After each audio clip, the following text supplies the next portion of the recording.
नमस्ते दोस्तों, कैसे हैं आप सब। एक क्लब जीएस क्लासेज में आप सभी का स्वागत है। तो आज हम लोग किसी पढ़ाई के टॉपिक पे बात नहीं करके बिहार दरोगा एग्ज़ाम के बारे में हम लोग बात करेंगे, जो बिहार में अपकमिंग वैकेंसी है। ये लगभग 2500 से 3000 वैकेंसी आने वाली है।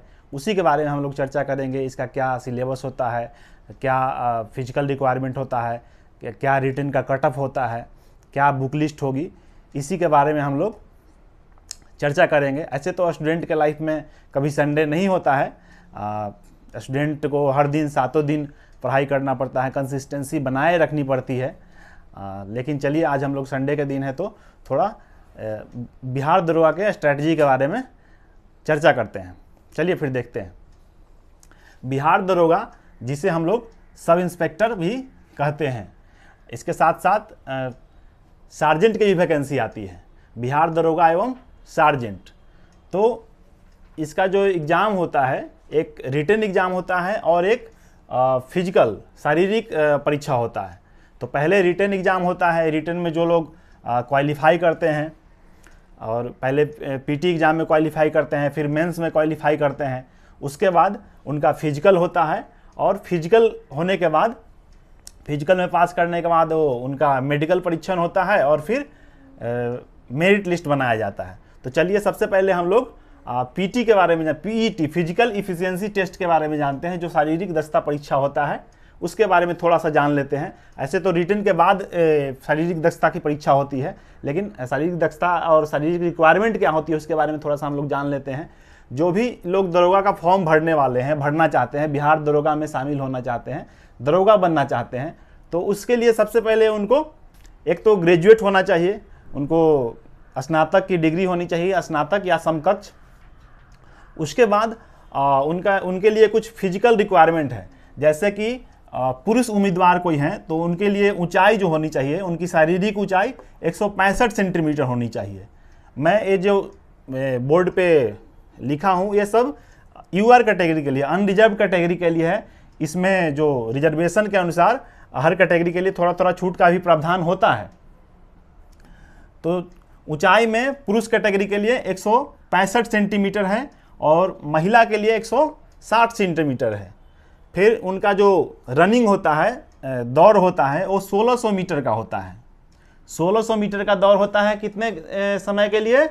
6.5 मिनट में उनको 1600 मीटर दौड़ पास करना होता है। और महिला उम्मीदवार को 1000 मीटर की दौड़ 6 मिनट में पास करना होता है। फिर ऊंची कूद देखते हैं। ऊंची कूद जो है 4 फीट की ऊंची कूद पुरुष उम्मीदवार को पास करना होता है, जबकि महिला उम्मीदवार को 3 फीट की ऊंची कूद पास करना होता है। लंबी कूद, लॉन्ग जंप जो है, पुरुष उम्मीदवार को 12 फीट पास करना होगा और महिला उम्मीदवार को 9 फीट की ऊंची कूद पास करना होगा। उसी प्रकार से एक टेस्ट होता है गोला फेंकने का। वो गोला होता है 16 फीट फेंकना होता है। 16 पाउंड का गोला होता है, 16 पाउंड वजन का वो गोला होता है, जो कि पुरुष उम्मीदवार को 16 फीट फेंकना होता है और महिला उम्मीदवार को 10 फीट फेंकना होता है। तो अगर आप बिहार दरोगा में शामिल होना चाहते हैं, बिहार दरोगा बनना चाहते हैं, तो रिटन के साथ साथ आपको फिजिकल की भी तैयारी करनी होगी। आपका जो हाइट है, पहले देख लीजिए कि आपका हाइट आपका इतना है या नहीं है, पुरुष के लिए और महिला के लिए। उसके बाद अगर इतना है, आप ग्रेजुएट हैं, आपका हाइट इतना है, तो आप दरोगा की तैयारी कर सकते हैं। और रिटन के साथ साथ आप फिजिकल की भी तैयारी शुरू कर दें। तो चलिए, हम लोग अब रिटन एग्जाम के बारे में देखते हैं।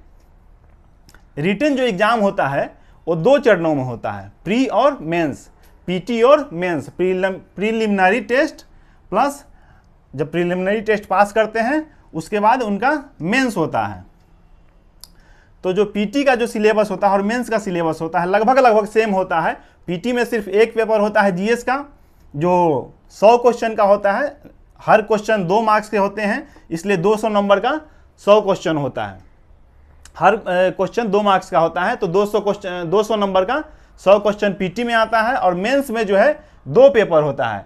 पहला पेपर होता है हिंदी का, जो क्वालिफाइंग होता है। अगर आप हिंदी क्वालिफाई कर जाते हैं हिंदी, तो आपका सेकंड पेपर जीएस का जांच होता है। तो चलिए, हम लोग पीटी के बारे में देखते हैं। पीटी में जो है आपका 100 जो क्वेश्चन आता है, कहाँ कहाँ से आता है, तो इसमें आपका जीएस का जो क्वेश्चन होता है हिस्ट्री से, ज्योग्राफी से, पॉलिटी से, साइंस से, साइंस एंड टेक से, और करेंट अफेयर से, इकोनॉमिक्स के, और थोड़ा बहुत मैथ्स के भी क्वेश्चन होते हैं। ये जो हिस्ट्री और साइंस का क्वेश्चन होता है, हिस्ट्री, साइंस और करेंट अफेयर्स, इसका क्वेश्चन लगभग 60% होता है। मैथ्स का जो क्वेश्चन है उसमें सिर्फ 5 से 7 मैथ ही आते हैं, जो कि आप प्रीवियस ईयर क्वेश्चन से भी करेंगे तो आपका मैथ्स का काम हो जाएगा। लेकिन हिस्ट्री और ज्योग्राफी के लिए आपको जो अभी प्रीवियस एग्जाम हुआ है बिहार दरोगा का, उसमें हिस्ट्री और ज्योग्राफी के अच्छे क्वेश्चन पूछे गए थे, जिसमें से कि हूबहू क्वेश्चन एनसीईआरटी से उठाकर पूछ दिया गया था। तो अगर अभी भी समय है, अभी नोटिफिकेशन आया नहीं है, तो अगर आप हिस्ट्री और ज्योग्राफी के लिए एनसीईआरटी का बुक प्रेफर करते हैं तो ज़्यादा सही है। हिस्ट्री और ज्योग्राफी के लिए 6 से लेकर 10th क्लास तक का एनसीईआरटी आप लोग पढ़ लें तो आपका हिस्ट्री और ज्योग्राफी का क्वेश्चन वहाँ से आपका 100% सॉल्व हो जाएगा। लूसेंट तो सब लोग पढ़ाई करते ही हैं, लूसेंट पढ़ते रहें, लेकिन लूसेंट के अलावा आप हिस्ट्री और ज्योग्राफी के लिए 6 to 10th क्लास का एनसीईआरटी पढ़ लें, आपका हिस्ट्री और ज्योग्राफी का कोई क्वेश्चन छूटने नहीं जा रहा है। फिर पॉलिटी और साइंस के लिए लूसेंट सफिशियंट है। जो लूसेंट का जनरल लूसेंट, एक साइंस का जो लूसेंट है स्पेशल आता है, उसको नहीं, उसमें बहुत ज़्यादा टॉपिक दिया हुआ है, उतना पढ़ने की ज़रूरत नहीं है। साइंस में बहुत सामान्य प्रश्न ही आते हैं, जो कि जनरल नॉलेज लूसेंट का जो किताब है जिसमें सारे टॉपिक हैं, हिस्ट्री, ज्योग्राफी, पॉलिटी के साथ साथ साइंस जो है, इकोनॉमिक्स है, सब कुछ है, मिसलेनियस है, उसी से आपको साइंस वाला पोर्शन कर लेना है, तो उससे साइंस आपका कंप्लीट हो जाएगा। पॉलिटी भी आप लूसेंट से ही करेंगे। उसके बाद रह जाता है इकोनॉमिक्स। इकोनॉमिक्स भी आप बेसिक फैक्ट्स जो है लूसेंट्स में दिया हुआ है, ज़्यादा सवाल इकोनॉमिक्स के नहीं होते हैं और हो जाएगा काम। आप करेंट अफेयर्स के लिए देखिए, करेंट अफेयर्स के लिए आप सभी को न्यूज़पेपर तो पढ़ना ही चाहिए, डेली का न्यूज़पेपर पढ़ लीजिए। 5 से 7 जो इंपॉर्टेंट क्वेश्चन होता है आपके लिए एग्जाम के दृष्टिकोण से, 5 से 7 टॉपिक आपको न्यूज़पेपर में डेली का मिल जाएगा, वो आप देखते रहें। अगर एक ही दिन चाहेंगे कि हम कंप्लीट कर लें एग्ज़ाम के समय में तो थोड़ा सा डिफ़िकल्ट हो जाता है, इसलिए आप डेली का न्यूज़पेपर पढ़ते रहें, उससे आपको करेंट अफेयर्स बाद में कवर करने में ज़्यादा कठिनाई नहीं होगा। और उसके बाद मंथली मैगजीन पढ़े। बहुत से लोग ऐसे तो ईयरली मैगजीन जो आता है, कंपाइलेशन आता है पूरे 1 साल का, एग्जाम के पहले एडिटोरियल का भी आता है, स्पीडी का भी आता है, और भी बहुत सारे प्रकाशन का आता है, तो लोग पढ़ते ही हैं। लेकिन मेरे हिसाब से आपको न्यूज़पेपर पढ़ना चाहिए और मंथली मैगजीन पढ़िए, उससे आपको करेंट अफेयर्स कवर करने में ज़्यादा कठिनाई नहीं आएगा, हर महीने का आपको कंप्लीट हो जाएगा। उसके लिए आप प्रतियोगिता दर्पण पढ़ सकते हैं, प्रतियोगिता दर्पण काफ़ी ही स्टैंडर्ड मैगजीन है, और करेंट अफेयर्स बिहार दरोगा के लिए वहाँ से आप आसानी से कर लेंगे। तो हम लोग हिस्ट्री, ज्योग्राफी के बारे में देख लिए, पॉलिटी साइंस के बारे में देख लिए, इकोनॉमिक्स के बारे में देख लिए, करेंट अफेयर्स के बारे में देख लिए। मैथ्स जो है, मैथ्स का सिर्फ 5 क्वेश्चन आता है, 5 से 7 क्वेश्चन आता है, जो कि आपको प्रीवियस ईयर क्वेश्चन से ही काम चल जाएगा। प्रीवियस ईयर क्वेश्चन उठाइए और previous year based question, previous year based जो बहुत सारे प्रकाशन निकालते हैं, प्रीवियस ईयर के आधार पर बहुत सारा सेट प्रैक्टिस के लिए निकालते हैं, तो उसको आप 20 से 25 सेट अगर बना लेते हैं मैथ्स का, तो उससे आपका मैथ्स का काम चल जाएगा। और साइंस के लिए अगर आप कर सकते हैं तो आप घटना चक्र से, जो घटना चक्र आता है, घटना चक्र पूर्वावलोकन, घटना चक्र से आप साइंस का प्रैक्टिस कर लें, तो इससे आपका साइंस का क्वेश्चन नहीं छूटेगा। तो इस तरह से हम लोगों ने देखा रिटेन के बारे में। जो इस तरह से आप पीटी क्लियर कर लेंगे तो उसके बाद मेंस का भी यही सेम सिलेबस है, लगभग सेम सिलेबस ही होता है। अब मेंस में सिर्फ होता है 2 पेपर, पहला पेपर हिंदी क्वालिफाई करना पड़ता है और दूसरा पेपर जीएस का ही होता है, जिसका सिलेबस लगभग समान ही होता है। सबसे पहले आप लोग प्रीवियस ईयर क्वेश्चन ले लें। किसका ले लेंगे? किसी भी प्रकाशन का ले लें। रुक्मणी प्रकाशन का आता है, जब प्लेटफॉर्म से निकलता है तो उसका प्रीवियस ईयर क्वेश्चन ले लें और पहले प्रीवियस ईयर क्वेश्चन को खूब बनाएं।